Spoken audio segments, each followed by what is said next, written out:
Hello, welcome to this game review. We'll have a look at a game where white played quite well, but he could have converted his advantage more easily, I believe. So let's take a look. So it started as a Philidor defense. D4 is a fine move, and bishop g4 is already quite inaccurate.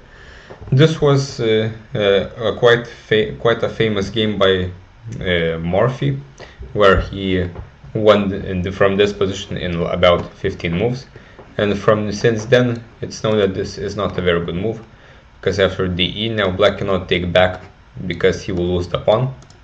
So black is forced to give up the bishop pair. After in this position, white is a lot better because he has better development. He also has the light scored bishop, which black doesn't have, and this bishop will inflict quite a lot of damage on black's position, as we will see. All of this is quite similar to that game, and the queen b3 is very good, not exchanging queens, trying to attack. Now this is attacked, and this is quite an instructive moment for black. All moves lead to bad positions, but the lesser evil is to just develop the knight and give up these pawns in exchange for time. For example, if white takes, and he should, rook b8. Now if white takes more pawns, after bishop d6 and the knight e7, black will be a lot on top in development, and for example after this, white even has problems on f2. So white cannot be too materialistic here. For example, after queen d5, now we can see white won a pawn, but black has the open file for the rook. He has developed some pieces, so matters aren't that bad, but though it is still better for white. Instead, black used the move to defend this, but now white is able to castle and develop more pieces. And probably castling here is kind of unnecessary. White could keep his initiative with knight c3, threatening the annoying knight d5, and potentially white could even castle queenside to put the rook on d1 on the d file a bit faster. Okay, castles. This is all fine. Knight c3, again fine. Knight g7, rook d1, but this is already a bit abstract. Understandably, white is developing his pieces towards the center, but while the opponent's king is in the center, we should look for action, and something like knight d5 looks very annoying. Firstly, black cannot take. After he takes, this light square bishop will create a lethal pin here, and black will lose material, especially if the queen helps. So black has to move the queen specifically to g6, and for example after f4, opening up the position, white is doing very well, as the f7 square might also become very weak alongside the bishop, the rook, and the queen. But okay, rook a d1 kind of gives black time to survive. Now black takes here, which is a bit of a mistake. Black should keep the tension, and he is kind of fine. Of course, white is still doing good, but now his advantage is only positional. He missed his chances to win before. Okay, knight d5. Now black is again in trouble because of this bishop, and here if white had played queen a4, black would already start dropping material, because now the threat is b4 to trap the knight.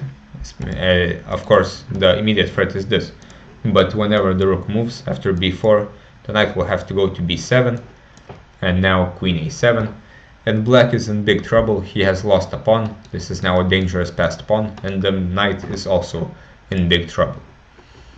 But queen c3, now black is kind of surviving, though f4 is a nice move to open up the position. And again, black takes everything that he can take, which is in general a mistake that he has made a lot of times already in this game. He should again keep the tension. One good idea is to try to get some kind of square for the knight by getting rid of this pawn, or just moving the queen to not be in the line of the rook. But after this, white exchanges and takes back. Black again takes. There's no reason to take here. Also, he can take this pawn, but black insists. And now we arrive in this position where actually white has a huge advantage, because he has the better minor piece, this bishop on d5, and also he has a clear target on f6 and later on f7, so white is close to winning. King g7 doesn't really do much. White gives a check, brings the other rook, he takes the pawn, and from here white is basically winning. Black loses all of his pawns, Rook f7 is a nice move, the bishop is not hanging.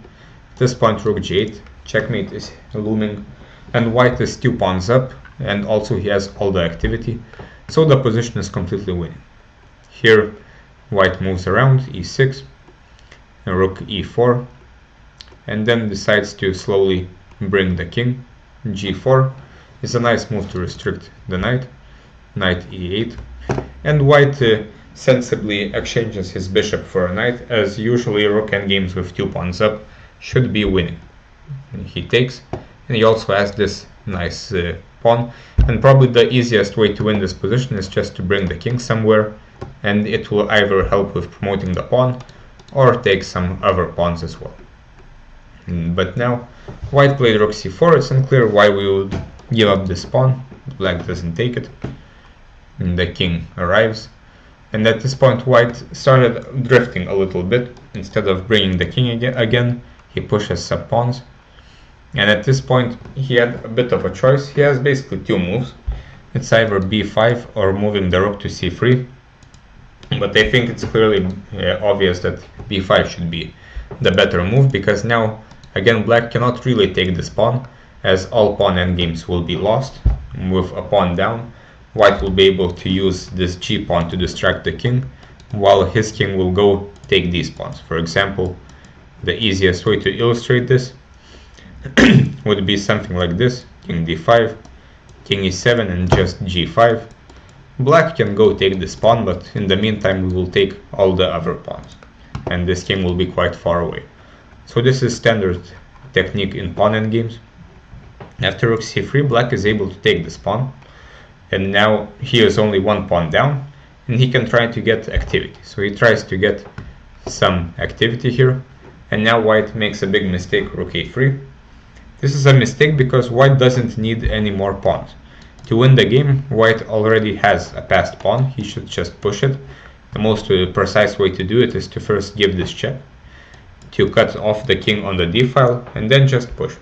And white will easily win, because this king and pawn will push in themselves further, and black can never do anything to this construction, and he cannot ever get counterplay on these pawns or create passed pawns for himself. Instead, after this, black had a chance to give this check and then try to invade on the c2 pawn and slowly create counterplay like this, and now the win would not be that obvious. But in the game what happened was this. Here white had a very simple way to win by just exchanging rooks, and again all pawn endgames are easily winning, especially this one, and they don't require calculation or any deeper thought at this point. So this is again good technique, to exchange everything to a pawn endgame, because it is clearly winning. But this is fine as well. White eventually got a winning position. He won the rook, and now he understandably has to give up the rook for this pawn and then promote this one, which happens in the game. Important to note that it would be a draw if this pawn wasn't alive, but it is. So a4, and black can promote first, but white is left with 1 pawn, which will become a queen, and which will be enough to win the game.